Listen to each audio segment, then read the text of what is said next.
느헤미야 2장 11절에서 20절 말씀.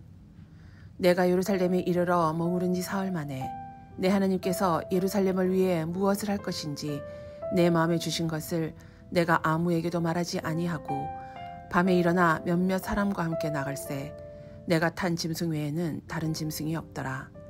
그 밤에 골짜기 문으로 나가서 용종으로 본문에 이르는 동안에 보니 예루살렘 성벽이 다 무너졌고 성문은 불탔더라.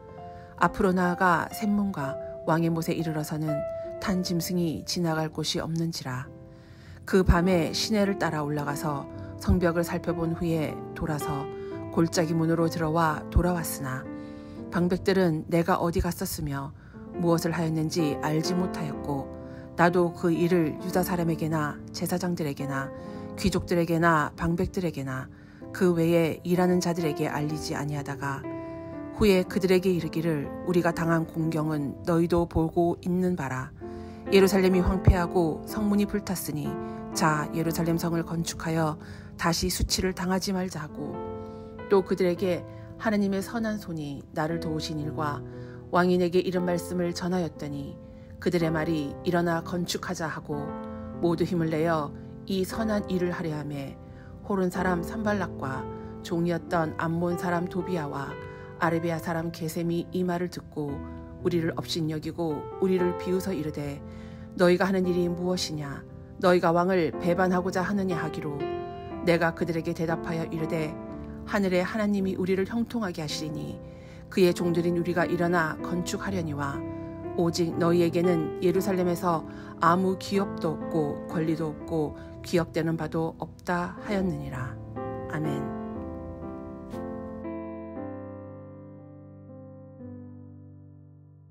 함께 기도하겠습니다. 하나님, 우리의 삶의 모든 과정 가운데 새롭게 시작하게 하시고 또 새롭게 꿈꾸게 하시는 은혜에 감사합니다.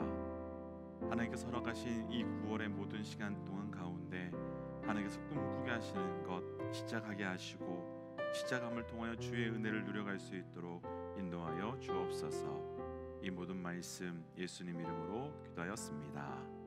아멘. 할렐루야. 우리의 삶에 하나님의 역사가 시작되게 하시고 또 그 시작을 통해 하나님의 살아계심을 우리 삶에 증거해 주시는 우리 하나님의 이름을 높이 찬양합니다. 오늘 우리가 함께 나눌 말씀의 제목은 시작하게 하시는 하나님, 시작하게 하시는 하나님이라는 말씀의 제목으로 9월이 시작되면서 우리는 느헤미야 말씀을 시작하게 되었습니다. 사실 저희는 느헤미야 말씀을 지난달까지 주일 말씀으로 이미 다 함께 묵상한 적이 있어서 그렇게 낯설지 않은 말씀이라 우리에게는 잊어버리고 있었던 말씀들을 다시 기억나게 하고 다시 돌이켜주시는 시간이 될 것 같습니다. 다들 잘 알고 계시겠지만 느헤미야는 바사 왕국에서 술관원으로 있었을 때에 동생으로부터 그 무너진 예루살렘의 성벽에 대한 소식을 듣고 그 성벽을 세우고 싶은 마음에 그 간절히 통곡하며 기도했었습니다. 그리고 오늘 말씀은 드디어 그 기도의 응답이 시작되었고 하나님의 역사가 출발되는 말씀의 사건입니다. 사실 우리 삶에 하나님의 역사를 이해하기가 어려운 것은 우리가 생각하는 그 하나님의 역사의 방법과 하나님의 역사의 그 이루어감이 너무나도 다를 때가 많기 때문입니다. 오늘 말씀을 통해서 하나님께서 우리를 통해 어떻게 하나님의 역사가 이루어가게 하시고 시작하게 하시는지 함께 묵상하고 우리의 삶에서 나의 역사를 이루어가는 삶이 아니라 하나님의 역사를 시작하여 나아가는 영적 삶이 되시기를 주의 이름으로 축복합니다. 시작하게 하시는 하나님, 먼저 첫 번째는 오늘 본문의 11절 말씀입니다. 11절 말씀 함께 읽어보겠습니다. 내가 예루살렘에 이르러 머문 지 사흘 만에. 아멘. 느헤미야가 어느 사이엔가 지금 예루살렘에 와 있고요, 온 지 사흘이 흘렀다라고 말씀이 시작이 됩니다. 그럼 왜 느헤미야가 예루살렘에 온 것이겠습니까? 느헤미야가 예루살렘에 온 이유는 분명한 이유가 있습니다. 예루살렘이 느헤미야에게는 하나님의 역사가 또 하나님의 부르심이 시작되는 땅이기 때문입니다. 그런데 느헤미야가 하나님의 역사가 시작되고 또 자신을 향한 그 부르심이 시작되는 예루살렘으로 오기 위해서는 반드시 전제되어야 하는 사건이 하나 있는데, 지금까지 내가 살아왔던, 그리고 익숙해 왔던, 계속 편안하게 있어 왔던 그 바사, 페르시아, 편안하고 안정되고 익숙한 그 수상공을 떠나야만 되는 겁니다. 그래야 느헤미야의 삶에서 하나님의 역사와 부르심이 시작될 수 있습니다. 그렇다면 하나님께서 우리에게 하나님의 역사가 시작되도록 하기 위해서, 그 시작되도록 하시기 위해서 첫 번째 우리가 어떻게 해야 되는지는 분명합니다. 과거로부터 떠나게 하시고 익숙한 것으로부터 떨어져 나아가게 하심으로 하나님의 역사가 내게, 하나님의 부르심이 내게 시작되도록 하시는 겁니다. 먼저 우리 믿음의 동역자들 가운데 하나님께서 하나님의 새 일을 시작하게 하시기 위하여 떠나게 하시거나 혹은 떨어져 나아가게 하는 일이 있다면, 그 가운데 하나님의 새 일, 새 부르심이 시작되어 나아가는 영적 은혜가 있으시기를 주의 이름으로 축복하며 또한 도전합니다.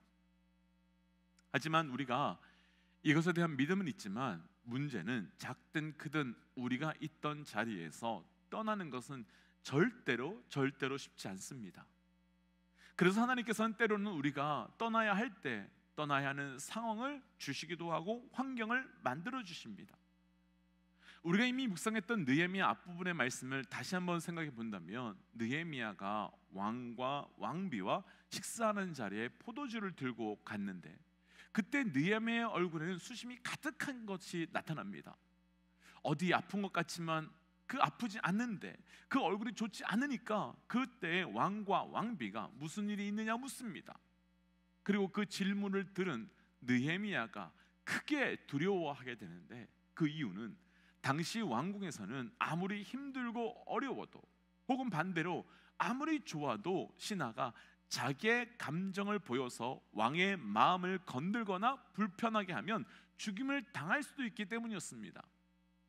더구나 지금 느헤미야가 그렇게 걱정하고 염려하고 있는 것은 예루살렘 성벽의 정원인데, 왕의 입장에서는 나만 생각하고 나만 지켜야 하는 신하가 다른 생각으로 가득 차 있음을 알게 되면 그 신하는 그냥 둘 수 없고, 더구나 느헤미야가 그렇게 하고 싶어하는 예루살렘 성벽의 재건은 바로 이 왕이, 아닥사스다 왕이 몇 년 전에 법으로 완전히 금지시킨 일인데, 그럼 왕의 입장에서는 날 지켜야 하는 신하가 다른 생각으로 가득 차 있는 것도 용서해 줄 수 없는데, 더구나 내가 법으로 금지시킨 일을 하고 싶어 한다면 아무리 좋아하고 신뢰하는 신하라고 할지라도 느헤미야는 배신자이며 반역자가 될 수밖에 없습니다.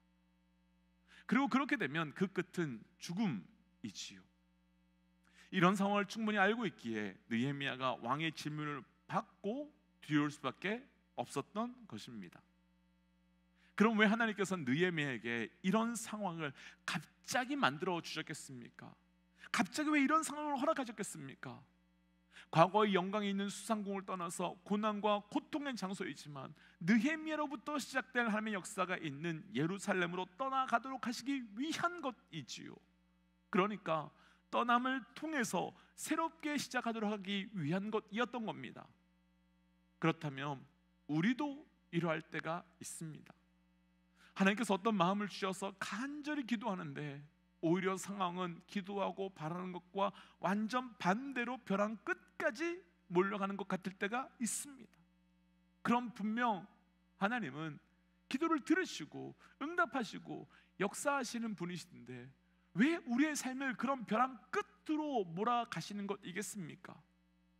우리의 삶에 하나님의 역사가 있는, 그 하나님의 역사가 시작하는 그 자리로 우리를 가도록 하시기 위한 것이지요. 아니, 더 정확하게는 새롭게 시작하도록 하기 위한 것입니다. 성경에 나타나는 하나님의 역사의 사람들은 떠남의 사건이 늘 공통적으로 나타납니다.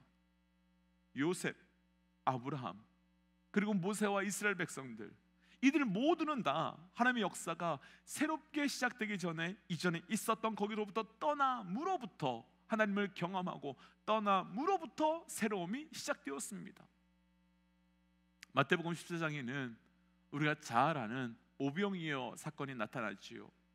오병이어로 5천 명이나 먹게 되었습니다. 그런데 그 사건 끝에 예수님은 이해할 수 없는 행동을 하시는데 제자들을 재촉하셔서 즉시 떠나라라고 말씀하십니다. 5천 명이나 되는 사람들이 예수님과 제자들에게 환호하고 있는 그 좋은 그 영광의 자리에서 예수님은 왜 떠나라고 말씀하셨겠습니까? 하나님의 역사의 자리로 나아가도록 하기 위해서, 하나님의 일하심의 자리로 보내도록 하기 위해서죠. 그런데 예수님의 말씀을 듣고 떠난 그들에게 어떤 일들이 생겼습니까? 한밤중에 풍랑을 만나서 죽을 위기에 처합니다. 예수님께서 과거의 자리를 떠나라고 하셔서 순종함으로 떠났는데 바로 방금 전에 있었던 그 영광의 자리와는 비교할 수 없는 고난의 폭풍의 풍랑을 만나게 됩니다. 하지만 바로 그때 누가 찾아오셨습니까? 예수님이 찾아오셨습니다.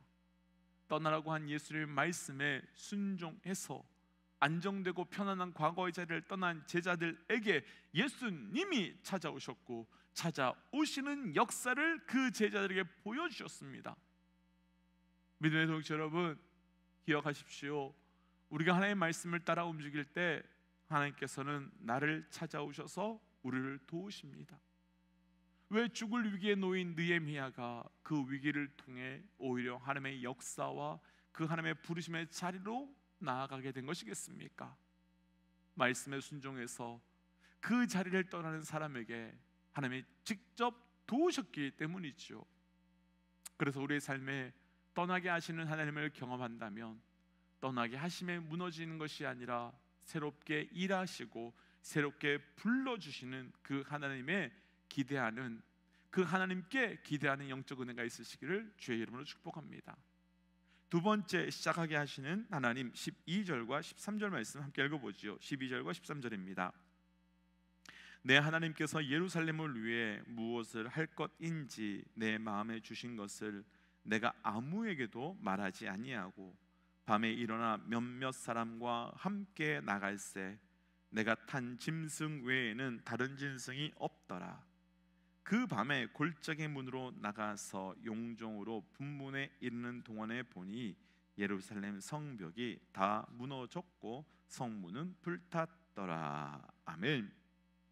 예루살렘에 도착한 느헤미야가요, 처음 한 것은 하나님께서 주신 마음에 반응하며 아무에게도 말하지 않고 성전 구석구석을 살펴보는 것이었습니다. 사실 느헤미야가 도착하자마자 하고 싶은 일들이 얼마나 많았겠습니까? 왜냐하면 느헤미야는 예루살렘에 오기 위해서 자기의 인생을 다 걸었고 자기 인생을 다 내려놓았기 때문입니다. 이 돌아간다고 해서 뭐가 보장되어 있는 것도 없고, 특별히 13년 전에 에스라가 와서 성전을 건축하려고 했을 때 반대한 사람들도 여전히 있고, 그 사람들이 느헤미야가 왔다는 소식을 듣고 어떻게 반응할지 모르는 상황입니다. 그러니까 빨리 움직여야 하고, 그렇지 않으면 또 과거와 같은 거짓 상소를 올릴 수도 있고, 그러면 성벽 재건 프로젝트는 실패할 수밖에 없습니다. 그런데 느헤미야가 한 것은 3일 동안 아무것도 안 하다가 하나님께서 처음 하도록 하신 것이 바로 구석구석을 살펴보는 것이었습니다. 왜 하나님은 이렇게 하게 하셨을까요? 무엇 때문이었겠습니까? 오늘 말씀에서 나누고 싶은 두 번째, 하나님의 역사가 우리의 삶에 시작되도록 하기 위해 우리의 삶에 시작하게 하시는 것은 보고 듣게 하시는 사건으로, 하나님께서 우리에게 보게 하시고 듣게 하심을 통해 우리의 사건에 하나님의 사건으로 바뀌어 나아감을 보게 하시고 듣게 하시는 것입니다. 느헤미야는 한밤중에 성전을 구석구석 살펴보았고, 그리고 구석구석 다 밟아보았을 겁니다. 어떤 마음이 들었을까요? 낙심이었을까요? 이게 생각했던 것과 너무 다른데? 이게 가능할까? 어떻게 하지? 조금 더 내가 상황을 파악해보고 왔어야 됐는데 너무 서두른 거 아닌가? 이렇게 생각했을까요? 사실 꿈꿀 때는 아름답지만 현실 속에 들어가는 것은 낭망, 좌절일 수밖에 없는 상황입니다. 그런데 보고 듣게 하신 이유는 무너진 성벽을 보지 말고 세워질 성벽을 보게 하시기 위함이었던 겁니다. 쓰러져 있는 백성이 아니라 일어날 백성을 보게 하시기 위함이었던 것입니다. 에스겔 37장을 생각해 보면 하나님께서 에스겔을 마른 뼈들이 가득한 골짜기로 데려가서 질문하셨습니다. 이 뼈들이 능히 살겠느냐? 이 말씀은 소망이 없다는 뜻이며, 이 마른 뼈들은 이스라엘의 현실을 보여주는 것으로 가능성도 절망뿐인 현실을 설명하고 있는 것입니다. 그런데 그렇게만 물어보신 것이 아니라 능히 살 것을 믿느냐라고 물으셨습니다. 이 말은 소망이 없는 현실을 보지 말고 너는 현실을 넘어서 하나님의 역사를 믿고 보라 라고 말씀하시는 것이지요. 이때 에스겔의 대답이 참 멋진 대답을 하는데요, 그렇게 말합니다. 주께서 아시나이다. 주께서 아시나이다. 이 대답은 뼈가 얼마나 말랐는지, 얼마나 부서졌는지가 아니라 하나님께서 결정하시면 됩니다 라고 하는 믿음의 고백이고, 그리고 이 믿음의 고백이 끝나자마자 하나님은 실제로 역사하셨습니다. 왜 보게 하시고 듣게 하셨겠습니까? 이렇게 고백할 수 있는 단 한 사람을 통해서 하나님의 역사가 시작되도록 하기 위함입니다. 이 현실을 구석구석 보고 밟은 느헤미야를 통해 지난 150년 동안 불가능한 일이 52일 만에 이루어졌듯이 축복하게는 가정이, 교회가, 직장이 그것을 보고 듣고 밟은 우리를 통해서 하나님의 역사가 시작될 뿐만 아니라 세워져 나아가는 역사가 시작되시기를 주의 이름으로 축복하며 도전합니다. 그래서 이 시간 말씀을 기억하며 이렇게 기도하고 싶습니다. 하나님, 나를 통해 하나님의 역사가 시작되게 하여 주옵소서. 그를 통해 나를 떠나게 하실 때도 있고 보게 하시고 듣게 하실 때도 있을 터인데, 그때 온전히 분별함으로 하나님의 시작을 나의 시작으로 바꾸는 자 되게 하여 주옵소서라고 우리 함께 잠시 기도하겠습니다. 기도할까요? 하나님, 오늘 주셨던 말씀을 기억하며 나아갑니다. 주님, 나로부터 하나님의 역사가 시작되게 하여 주옵소서. 우리로부터 하나님의 일하심이 출발되게 하여 주옵소서. 그래서 하나님의 역사와 출발을 보게 하시고 그 하나님의 역사와 출발을 봄을 통하여 나의 삶 가운데 새로운 영적 부흥이 시작되게 하여 주옵소서. 하나님, 오늘 주신 말씀을 붙들고 기도합니다. 하나님, 내게 새롭게 시작하게 하시는 하나님, 그래서 때로는 떠나게 하시고 때로는 무너뜨리게 하시고 때로는 보게 하시고 듣게 하시기에 하나님, 새롭게 시작하게 하시는 하나님을 의지하여 그러한 때에 무너지고 깨어지는 것이 아니라 오히려 하나님을 철저히 붙들고 나아가는 자 되게 하여 주옵소서. 무너진 성벽을 보게 하신 이유, 무너진 성벽을 밟게 하신 이유는 그 앞에 절망함이 아니라 세워질 성벽을 보게 기대하고 소망하게 하신 것처럼 우리의 삶에, 우리 가정에, 우리 교회에 무너지고 깨어지게 하신 것을 보신 이유, 다시 세우게 하실 그 하나님을 믿고 나아가는 영적 은혜가 있게 하여 주옵소서. 이 모든 말씀 예수님 이름으로 기도하였습니다. 아멘. 믿음의 영적 여러분, 깨어지고 무너지고 부서진 것을 보게 하시고 밝게 하신 것은 낭망함이 아니라 소망하고 믿기 위함입니다. 오늘 우리 삶에 그런 은혜가 있으시기를 주의 이름으로 축복합니다. 함께 선포하고 삶의 자리로, 기도의 자리로 나아가지요. 함께 선포하겠습니다. 하나님은 살아계십니다. 아멘. 승리하십시오. 함께 기도하겠습니다.